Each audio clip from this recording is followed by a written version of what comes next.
Tubaha ikaze mwebwe mukurikira ibiganiro no ku Imbabazi TV, ibiganiro bitandukanye by'iyobokamana. Uyu munsi n'ubundi twongeye dutangira ibiganiro bibafasha. Rero mbaha ikaze, ndi kumwe n'umubyeyi Sylvie n'ubundi ubafasha mu biganiro bitandukanye.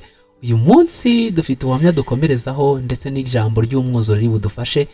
Tumuhaye ikaze. Murakoze. Mbere na mbere ndabashuhuje mu izina rya Yesu. Nanabashimira rwose, ndashimira abantu bankurikira kuri channel Imbabazi TV show. Ndabashimiye cyane abantu bakoze subscribe, ndabashimiye rwose. Imana ibahe umugisha kandi mbiseguraho mu mbabare ko maze igihe kitari kinini kandi atari na gito ntacishaho ikiganiro. Ni ku mpamvu zitandukanye zagiye zituma tudakora, ariko ubu ngubu twaje noneho ndaje tuganire ku ijambo ry'Imana, ku buhamya, ibintu byose bizajya bituma tubana buri munsi. Imana iduhane umugisha. Amena. Ubwo rero ndagira ngo dutangire n'isengesho, ubundi dutangire ku cyigisho cy'uyu munsi. Murakoze cyane. Mwami Imana nyir'ijuru n'isi, turagushimye kandi turaguhimbaje. Uri Imana y'amahoro, uri Imana ikiranuka muri byose. Tugushimiye ko waturinze tukava mu mwaka wa 2025 tukagera na 6 turi bazima. Ubihererwa icyubahiro cyinshi. Amen. Tugarutse nanone imbere yawe rero kugushima no kuguhimbaza. Tugarutse kuvuga ibyawe kuko ibyacu byo ntago bifite umumaro, ahubwo ibyawe nibyo bifite umumaro, byagirira akamaro abantu bose bababaye, abari mu kaga, abari mu makuba, bafite agahinda, abantu bari mu ntambara z'urudaca, abantu bawe barushye. Ndakwinginze ngo uyu munsi nibumva iki kiganiro bafashwe n'imbaraga z'umwuka wera, bizere ko uzabatabara, bizere ko bazabona Imana mu bigeragezo bari gucamo, bizere ko uri Imana ireba kandi ikora, bizere ko burya nubwo bimeze bityo hari Imana izabatabara. Kandi ni ukuri abantu buzura umwuka wera, abantu bumve ko hari Imana mu ijuru ireba, yita ku bibazo byabo kugira ngo ibikemure. Urakoze rero Mwami, ngaho bana natwe kandi udufashe muri byose mu izina ry'Umwami wacu Yesu Kristo. Amena. Amen. Amena. Padutangire. Yego. Murakoze cyane. Ubushize twarimo tuganira ku buhamya, aho nibuka twagarukiye nari ndimo kubabwira ubuzima bwanjye bwite, amateka y'intambara cyangwa se ibigeragezo nanyuzemo. Nari ndimo kubabwira ukuntu Imana itabara, igira neza. Nuko rero ndashaka ko duhera ku gice twagarukiyeho cy'ubuhamya, akaba ariho dutangirira. Murakoze cyane rero bazankurikira. Nababwiye ukuntu nari narashatse umugabo, abantu batakubonye video za mbere bashaka ukuntu nyine bagenda kuzikurikira nibwo bazaryoherwa n'ubuhamya cyane. Nababwiraga ukuntu nashatse umugabo akambabaza, akambera ishuri, akambera ikigeragezo gikomeye, mbese akaba nka kani mu rugendo rujya mu ijuru. Ariko Imana burya ni umubyeyi. Mwababyeyi mwe, mwabagabo mwe, hari abantu barushye, hari abantu bafite ingo zibagoye, hari abantu bafite abo bashakanye babaruhije. Reka nkubwire, humura, hari Imana itabara. Numvaga narapfuye kandi nkihumeka kubera ubuzima nari ndimo icyo gihe. Rero nagarukiye ku gice cy'ubuhamya bw'ukuntu nabyaye umwana. Ubwo ni ku mwana wanjye wa 4. Nari ndimo mbabwira ukuntu ku mwana wa 4 nahuye n'ikigeragezo gikomeye cyari gutwara ubuzima bwanjye n'ubw'uwo mwana, ariko Imana ikahatubera. Ubu twese turi bazima, nubwo umwana yahangirikiye, ariko ndashima Imana ko atapfuye. Abayeho nyine nk'umugaye kubera izo mpamvu zose yanyuzemo, ariko ndashima Imana ko atapfuye. Uko byagenze rero, urumva naratwise nk'ibisanzwe. Nuko ubwo mu gihe nari ntwite, ariko nkaba mbana n'umuntu unkekera ibibi, ariko njye ntabizi. Hari ukuntu ubana n'umuntu akakwihishamo, ntakwereke ko atakwishimiye, ntakwereke ikibazo afite, ariko mu mutima we harimo ibintu byinshi. Mw'abantu b'Imana mwe, burya abantu ni bagari cyane. Noneho rero ngeze mu gihe nari nkuriwe, umugabo akajya ngo ashaka kuntera icyuma, ariko mu buryo nyine nk'uko nkajya gusenga Imana ikambwira ibintu bikomeye, ntabwo nabaga namukeka ko ibyo bintu yabitekereza uwo mugabo, ariko najya gusenga bakampanurira Imana igukuriyeho urupfu, Imana irakurinze. Ndibuka neza hari famiye imwe yamfashije, iyo famiye Imana iyiha umugisha, twarasenganaga, twari dufitanye icyumba cy'amasengesho dusenga buri wa kabiri nijoro. Noneho rero haza umukozi w'Imana araza arababwira ngo uyu mubyeyi agiye gupfa, ngo mumube hafi mumusengere, ngo kubera yuko iyi nda Satani yayimutegeyeho cyane. Ariko nubwo babimbwiraga ntabwo nzi ko nzicwa n'umuntu wanjye, cyangwa se ngo abaryama ngambirireho ibibi. Mw'abantu mwe mube maso, mugire ubwenge, kuko Satani ari gukora cyane. Abo bantu bambereye ababyeyi, bambereye imfura, amazina yabo nyine nibukana amazina y'abana babo, mama David na papa David. Abo bantu rwose Imana yo mu ijuru izabicaze iburyo bwayo, ivuga iti rwose nari nshonje murangaburira, ibishimire mu byiza bakora ku isi. Bambereye ababyeyi, baramfashije. Ubwo bakimara kumva ko iyo nda nyitegeweho cyane ngiye no gupfa, bakoze uko bashoboye. Nk'abantu mwarimo abantu bakorera Imana, ubwo bapanga amasengesho y'iminsi 40 yo kunsengera kugira ngo mbashe kubaho. Umva iminsi 40 twayimaze bata akazi kabo, bafite akazi bakorera Nyabugogo, bafite akazi keza rwose, bikorera ku giti cyabo.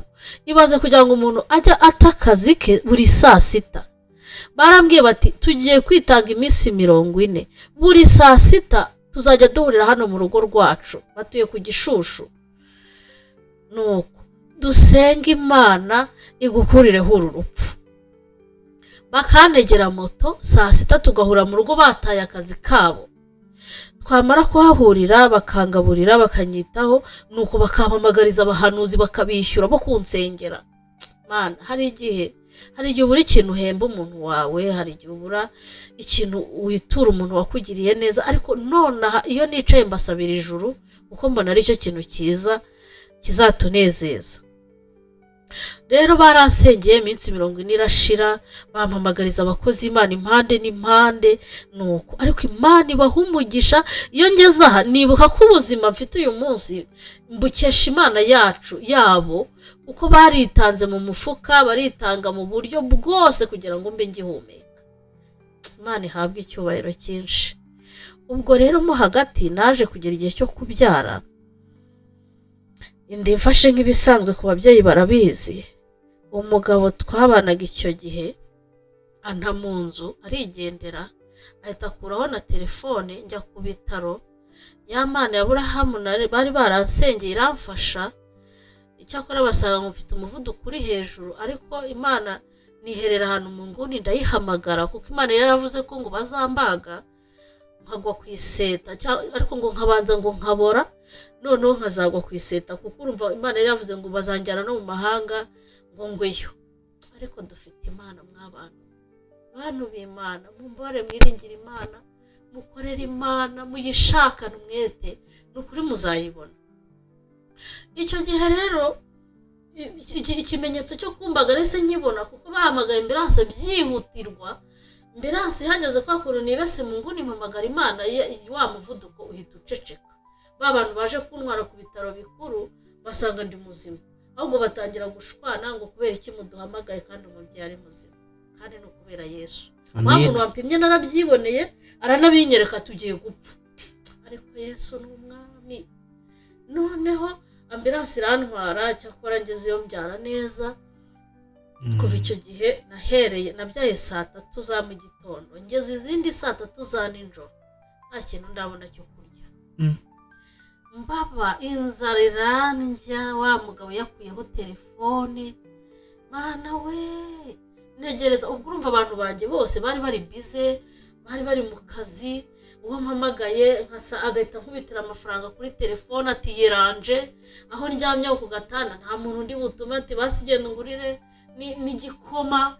Umva ndakubitika bavandimwe, reka mbabwire, mw'abagabo mwe, mw'abagore mwe, abantu mutagira impuhwe, abantu batagira urukundo, mushaka ukuntu mwuzura impuhwe n'urukundo.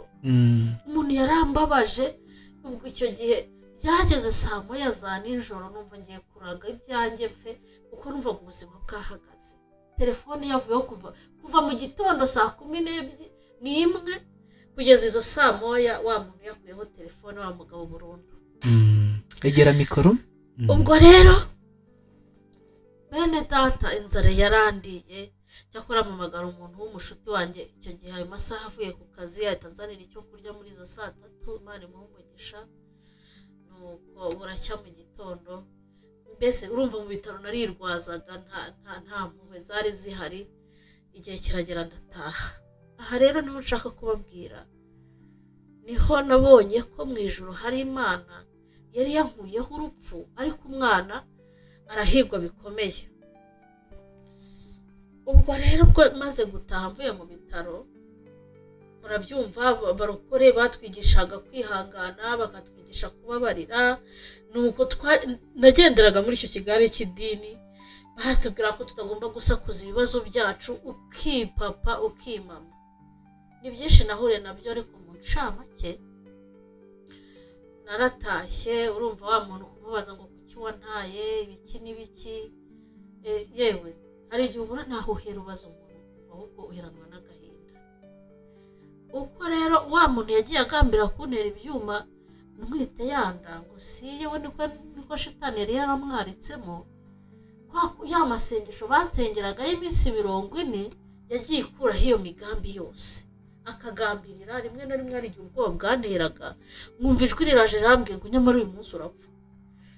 Nkajya ndeba icyuma, hari icyuma kinini nkagifata nkagihisha ahantu kure cyane numva nuzuye ubwoba ariko ntabwo nabaga nzi impamvu.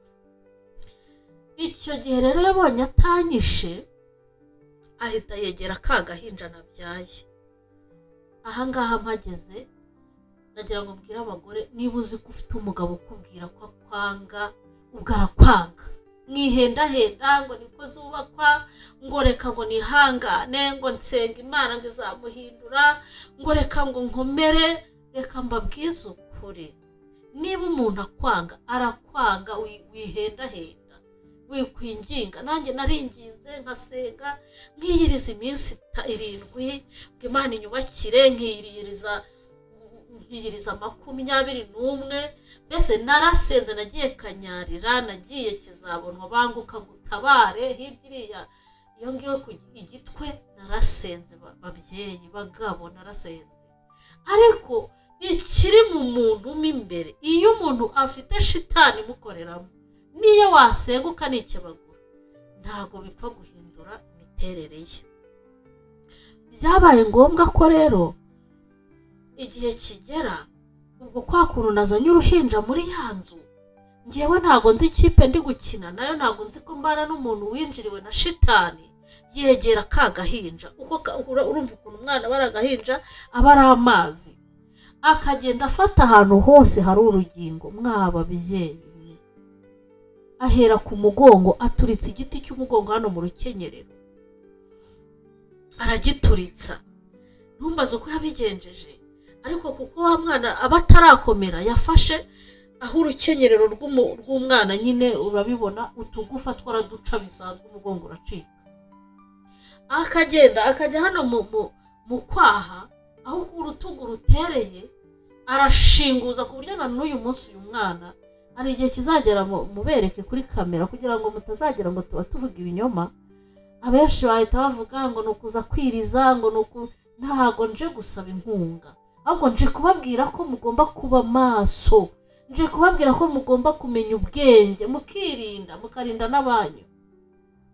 Urutugu ararushinguza ku buryo uyu munsi urutugu ntago rufatanye, amagufa y'urutugu ntago afatanye n'ayandi. Hari igufa rikura rizamuka rishinze bigaragara ko ryacitse, kandi ibyo byose abikorerwa kiva kwa muganga sinabimenye. Ariko abantu bakabije kugira ubunyamaswa, abantu bakabije kugira ubugome, ariko ndabinginze mwabantu mwe nimukizwe. Rero umwana uko bakamwangije ahantu hose mu mavi naho afite ukuntu yahakanze araturitsa ku buryo umwana atabashaga guhagarara, ntiyabashaga kwicara, ntiyabashaga mutujana hasi mu birenge. Ahantu hose hari igufa riteranye n'irindi yarahakanze haratana. Noneho umwana agera mu mezi 3, 4, 5. Murabizi ko mu mezi 6 umwana agerageza kwicara, haba ku bibero, haba kumuhagarika kumubyinisha, haba kumukikira agasa n'uwicara. Umwana biranga. Umwana yakwicara akagwa, namuhagarika akagwa, namumva nta kintu na kimwe akora kijyanye nyine no kwicara cyangwa guhagarara. Noneho nkajya mpora nibaza, uyu mwana ko namubyara muzima, ubu kubera icyo atabasha kwicara, kubera icyo atabasha guhagarara? Agenda nkabaza abagore bagenzi banjye, nabo bikabacanga akabura nsubiza. Noneho nari ndi mu buzima bene data butabasha no kujya kwa muganga. Ubwo buzima nawe uhita ubwumva, ubuzima butagira mitiweli, ubuzima no kugira ngo mbyare. Naho abakirisitu bari barateranyije mitiweli barayinyishyurira, mbona kujya kubyara. Noneho mvuyeyo urumva amezi 6 umwana ntago abakivurirwa kuri mama we, babyara arangiye. Mbura ubushobozi bwo kujyana wa mwana kwa muganga. Yesu we, gusa Yesu ni umwami. Icyo mbabwiye cyo mwikomeze ku mwami. Ntago ibi tuba tuvuga ni ibintu tuba twaranyuzemo bikatwigisha ko Yesu ari umwami kandi ariho. Igihe cyaje kugera, wa mwana uko bwije nuko bukeye wa mugabo akajya mukanda, n'ubundi yakomeje kujya asubiza mu bikomere, niko navuga, kugira ngo atazigera bumuntu. Ku buryo umwana yagiye akagira uruhu, nkakora uko nshoboye. Ndavuga ntuba amata, wenda amasherekanye ni make nkagura amata, abagira neza bakamfasha, bati uyu mwana araducitse, ariko kasha ikishi bari kumwe mu nzu. Noneho ukuntu uwo muntu yambereye umugome, icyo gihe hari ukuntu ibintu byose byanze, nanjye ndavuga nti reka njye muri korari. Igihe nagiye muri korari, ntago nababwiye, nari umwadeperi, hari i Remera kuri adeperi nyine imbere ya stade Amahoro. Ubwo niho nasengeraga. Abantu bangira inama ati rero shaka ukuntu ukorera Imana, kuko yahoraga ibimbwira ujye muri korari. Nanjye njya muri korari ngira ngo wenda Imana izantabara impa amahoro bene data. Ariko Mana, ngeze muri korari rero, aho noneho gusa Imana akunda kumbwira ngo jya muri korari, ngo niho nzagutabarira. Nkagira ngo izahita intabara nyine urwo rugo rukomere, nkagira ngo izahita intabara uwo muntu agakiza, nkagira ngo izahita intabara inzara nari mfite, nkagira ngo izampa agaciro, nkagira ngo izampa ijambo. Ariko ibintu dutekereza ntabwo ari byo Imana yitekereza. Muri korari niho nzagutabarira, nutajya muri korari n'akazi kawe no gupfa uzapfa. Noneho igihe kiragera, ndavanika numvira umwuka, buriya wenda ninjya muri korari ubuzima buzemera. Umva ibintu byambayeho. Nageze muri ya korari yitwa Ababibyi i Remera. Noneho abantu bambona agasura, bambona igihe nari nyiri na mutoya, bakabona ndi umuntu wahiriwe, barishima bati tubonye umukozi w'Imana. Icyo gihe nari nakoreraga Imana, ariko mfite intambara za zindi z'ingufu zajyana n'ubuzima. Igihe cyarageze ngeze muri korari, noneho wa muntu arushaho kunkorera ubugome. Umugabo arampera, arambabaza ku rwego nageze muri korari ahogomera nk'umusazi. Umugabo amubwira nti rero turepeta mu gitondo saa 3, jya umpa amafaranga ndare mpashye, noneho njye muri korari ntakerewe. Saa 3 namubwiye, akaba aribwo ampa amafaranga ngo ninjye guhaha, ngo nimva guhaha ngo nze nteke ngo mbone kujya muri ya korari. Umva yarambabaje, yarampimaga. Noneho kwa kuntu ampaye amafaranga ku isaha zo kujya muri korari, ngahita mera nk'umusazi, nkajya guhaha, saa 5 ikamvugiraho. Hari igihe nageraga muri korari nkaba ikibazo, noneho abayobozi bakanshumura, ubundi ubukiriye kuki ukererwa, ariko batazi ibintu ndi kurwana nabyo. Habura uko nisobanura. Hari igihe ngiye icyo gihe navugaga make, ntabwo nabasha kuvuga detaye y'ubuzima ndi gucamo. Ubwo narihanganaga nkabeshya bantu b'Imana we, nidefanda ngo ntagaragaza urugamba mfite. Ubwo igihe kiragera, akajya nshuka akambwira ati yewe uyu mwana kubera ukuntu yitonda, uyu munsi ntumujyane kurepeta, kuko hari ukuntu twagendaga saa 12:00 tugataha saa 5, twagize amasengesho dufite nk'abashyitsi, tukagenda tukarepeta, twarangiza tukanasenga. Ku bantu bafite akazi nyine Kigali twashyiraga amasengesho nijoro. Uyu munsi nujya muri korari unsigira umwana ndamwitaho, uzi ukuntu yitonda, uzi ukuntu nta kibazo cye rwose, ntiwirirwe uvunika umujyana, usiga amata, usige buri kimwe, ndi bumwiteho ntago ajya arira. Kumbi ni ukugira ngo amuhohotere neza, yitonze, nta muntu umuhagaze hejuru. Reka mbwira ababyeyi ngeze hano, ntabwo ari ukubabwira wenda ngo muti intambara muri kurwana, ahubwo ndashaka kubabwira ngo mugire ubwenge, mube maso impande zose, kugira ngo utazicuza ibintu bizakuba, nyine utazabaho ubuzima bwawe bwose ukomeretse. Shaka ukuntu ugira ubwenge, kuko njyewe iyo nibutse ikintu cyabaye ku mwana wanjye ndakomereka, mpora nkomeretse, mfite igikomere ntazigera nkira mu buzima. Rero aho kugira ngo uzagire ubwo ukomereka, ndagira ngo ngusabe irinde gukomereka mbere yuko bikugeraho. Umwana kuko yaritondaga, ariko sinkamenyana kuri ubwo bwitonzi. Kwa kuntu umuntu yamwegereye akamutangira ari uruhinja, yarabikomeje, noneho aho amara icyo gihe yarageze mu mezi 8, akamuhohotera. handi umwana yageze igihe afite amezi 8 arahahamuka, nanjye nkabibona. Yabona wa muntu akenda kwiruka kandi ari uruhinja, nkabona arahamutse, nkabona arashaka kwiruka, agakanura amaso, agashaka agahita arira. Amubaza ntari ku mwana akagutinya ni ukubera iki kandi uri papa we?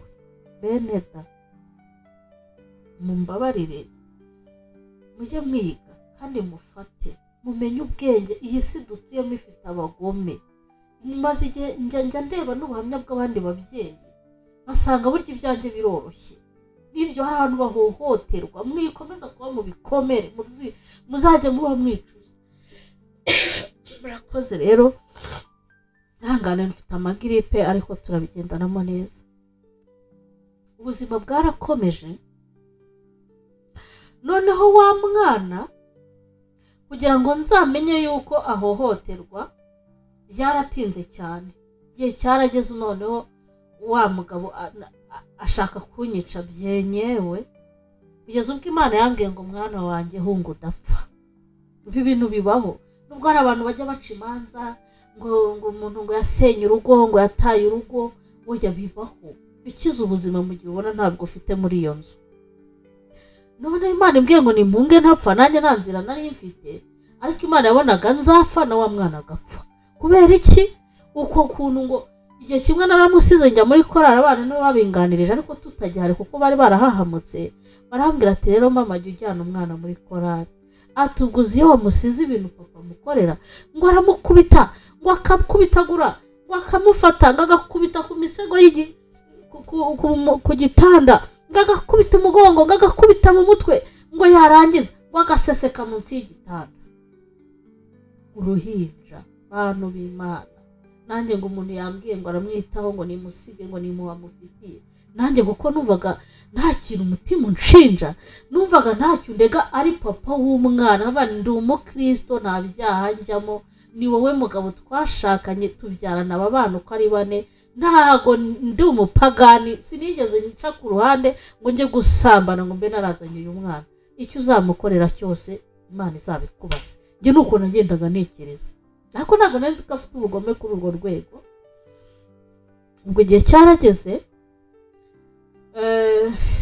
abana barambwira ati jya umujyana ntukamumusigire.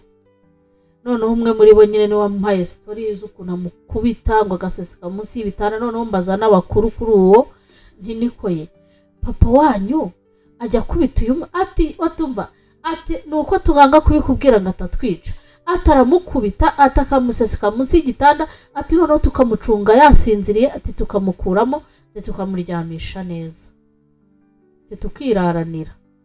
Mana yanjye narahahamutse, niho namenyeye ko bwa buzima wa mwana afite yabukomoye kuri uko kuntu yahohoterwaga ntabizi. Noneho niho nasubije ubwenge inyuma, ncekinga wa mwana. Ubwo yaragize umwaka, ndeba ukuntu umwana agira umwaka atabasha kwicara, haba ku bibero, haba nyine yahoraga aryamye yaramugaye byararangiye. avana ubu nabyaye akamuga nyine nta kundi. Noneho nibuka ko namubyaye ari muzima, abaganga bakamusuzuma bagasanga nta kibazo na kimwe avukanye. Niho nasubije ubwenge ndashakisha nsanga umwana wanjye nta rugingo na rumwe afite ruzima. Igihe cyarageze nyine ibintu biba bibi cyane kurushaho biba ngombwa ko dutandukana. Ubwo igihe cyageze ashaka kunyica, ubuyobozi burahurura baradutabara. Ku musozi nari ntuyeho barabizi, nabaga ku mugabo witwa Papa Bera na Mama Bera, twari dutuye Nyagatovu. Nabwo ni amateka nzagarukaho, nabwo twahageze, mbese ni birebire tuzabiganira uko bwije n'uko bukeye. Uwo papa w'aho ngaho rero yitwaga Nepo, niwe wantabaye uwo munsi bagiye kunyica. Imana imuha umugisha, yari yaratujyanye azi ko turi abakozi b'Imana, kandi koko njye narayikoreraga, ariko nari mfite igihanda nibanira nacyo mu nzu kandi ngomba guceceka. Ntabwo numvaga nshaka gushyira ubuzima bwanjye hanze. Batangajwe rero no kubona umwe ashaka kwica undi. Icyo gihe ndabyibuka ko bantabaye rwose, ubuzima bwanjye bwageze habi. Byabaye ngombwa ko abayobozi bahurura ba leta, abanyerondo, abadaso, nuko baraza barangiza. Icyo gihe nibwo twatandukanye, nagiye iwacu avuga ngo ngiye kuruhuka mu mutwe, ariko kuko undi nta rugo yashakaga yahise aca ukwe, nanjye ubuzima bw'urugo rurangira gutyo. Ibyo nahuriyeho nabyo ni birebire cyane. Tumaze gutandukana nibwo naje kumenya neza ko wa mwana wanjye yangirikiye muri urwo rugo, ukuntu yamukandaguye ingingo zose, agaturitse umugongo, agaca ingingo zose. Yabikoze ampima ngo umwana asuwe. Reka mbabwire, ndashaka kubabwira ngo iyo umuntu akwanga aba akwanga. Muzagira ubwenge, umuntu niba bikubwiye rimwe akabikubwira kabiri nzakwica, yabikora hunga udapfa.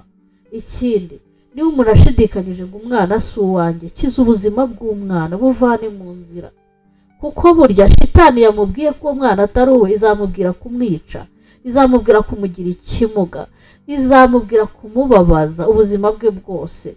Uwo mwana ubwo nagiye kure y'uwo muntu wamwangizaga, uwo papa we wamwangizaga ni papa we wa nyawe. N'ubu ngubu nubwo yapimisha DNA, ni ukuri kose yasanga yarisha amaraso ye. Igihe rero cyarageze, tugeze mu buzima bwacu, nibwo namwondoye muha amata, ndashakisha ndamwondora ko yari yarapfuye ukuntu ukurura uruhu rwe rugakweduka nka lasitike, yari yaramaze nko gupfa. Ariko aho atagihurira n'ibimuhohotera, yahise yiremamo ubundi buzima. Nanjye ndashakisha ukuntu namwondora, noneho ahantu bagiye baturitsa hakajya hajyamo inyama. Njye niko natekereje, kuko yaje kugenda agize imyaka 4. Yagize imyaka 4 nyine atangira kujya ahagurukira nko ku tuntu, atangira kugenda atitimira. Nuko kwa kuntu rero atongeye guhohoterwa yarakomeye, noneho hakajya hajyamo inyama hamwe baturikije. Ahangaha mu ntugu hakajyamo inyama, amagufa cyakora biba bigaragara ko akura atandukanye, ariko ahantu hagiye hacengeramo inyama ko bamwangije ari muto, nyine biba bigaragara ko adakomeye, ariko byibura aragenda, ntabwo yaje kuba ikimuga cyo hasi. Ibyo nabyo mbishimira Imana. Agenda agwa, ukabona araguye bitunguranye, nyine ukabona ko ubuzima bwe bwamugaye. N'ubajya ambwira ngo mama, ngo ngiye ngo nzibera umumasera, ngo nzibera umubikira. Nkamubwira nti mwana wa ndakubohoye, uzagende wiha Imana, kuko n'ubundi ku isi mbona waramugaye nta kindi kintu wabasha. Rero nubwo buhamya nashaka kubasangiza, yewe ni birebire, ariko icyo nagira ngo mbabwire mutora muri ubu buhamya ni ukubera amaso ubuzima bwanyu n'ubw'abana banyu. Niba ubona umuntu umubanye nabi, kiza amagara yawe, uve mu nzira hakiri kare, ukize, wirinde ibikomere byo mu ntambara, wirinde kuzabaho wicuza, wirinde kuzabaho uvuga uti iyo mbimenya. Imana rero duhana umugisha. Reka mbe nsubikiye ahangaha, gusa mfite n'ubutumwa bugendanye n'ubu buhamya, ubwo tuzabigarukaho ikindi gihe uko Imana izajya igenda idushoboza. Murakoze cyane. Ubu buhamya ndifuza ko bwaba kugira aho bubakura n'aho bubageza. mukaba maso mukirinda mugasenga imana kugira ngo irusheho kubatabara. Nsoza rero nshimiye famiye yamfashije. Uwo mupapa yitwa Uwihoreye Emmanuel, umudamu we kubera igihe gishize kinini ntago nibuka izina rye neza, ariko nzi ko harimo izina ryitwa Roza. Imana ibaha umugisha, mana Imana ibampere ibyo bifuza byose kuri iyi si, noneho ikindi bazabona ubugingo buhoraho bo n'urubyaro rwabo. Ni ababyeyi beza baranyitangiye kugira ngo mbe ngihumeka kuri iyo nda y'umwana wa kane. Ni ukuri mbikesha uko banyitangiye bakanyitaho bakansengera, barampembye icyo gihe namubyaye. Imana ibaha umugisha, iyo ntabagira kuri iyo nshuro bwo mba narapfuye. Rero Imana yo mu ijuru ibampera umugisha ukomeye, kandi nshimira n'abantu bakomeje kunkurikirana. Ubwo tuzagaruka mu kindi gice mbaho ubutumwa bw'icyo Imana yambwiye ku bantu bababaza abo bashakanye, yaba umugore ubabaza umugabo, kuko hari n'abagore bababaza abagabo. Uko hari abagore bababaza abagabo, hari abagabo bababaza abagore. Hari ikintu Imana yabantumyeho nshaka ko tuzaganira ubutaha. Murakoze cyane, Imana iduhane umugisha. Yego. Uwiteka Imana, reka dusenge dusoza. Ndagushimiye cyane kuri intwari mu ntambara, ngushimiye ko ngihumeka ndetse n'umwana wanjye wa kane. Ni kenshi waturwaniriye kugira ngo tubeho, ni byinshi waturengeyemo kandi byari bikomeye. Ubu buhamya rero ni ukuri ndagusabye buzafasha abantu bazabwumva buzabubake, kandi ndakwinginze ukomeze udufashe no muri uyu murimo turimo kugira ngo uwuhe kwamamara no gutera imbere. Abantu bose bazadukurikira bajye bafashwa n'ubu buhamya mu izina rya Yesu. Ndasengera cyane n'igihugu cyacu muri rusange. Reka usuke umwuka wera muri iki gihugu, abashakanye bagira amahoro, abashakanye bagirirana urukundo basezeranye bakiri batoya. Ukureho kwicana ku bashakanye mwami, ukureho urwangano Satani ari gushyira hagati y'abashakanye. Ndakwinginze Uwiteka wubake ingo muri iki gihugu ndetse no hanze yacyo, abagore n'abagabo bagirirana amahoro n'urukundo. Ndagusabye ukuri uyu mwuka mu ngo, ni uko umwuka waraganze mu bantu, kandi usuka agakiza kenshi n'ububyutse kugira ngo izi mbaraga zihata abantu kwangana no kwicana zikurweho. Tuzajya tubigushimira uko bwije n'uko bukeye mu izina rya Yesu Kristo. Amen. Amen. Imana iduhane umugisha. Amen. Murakoze cyane.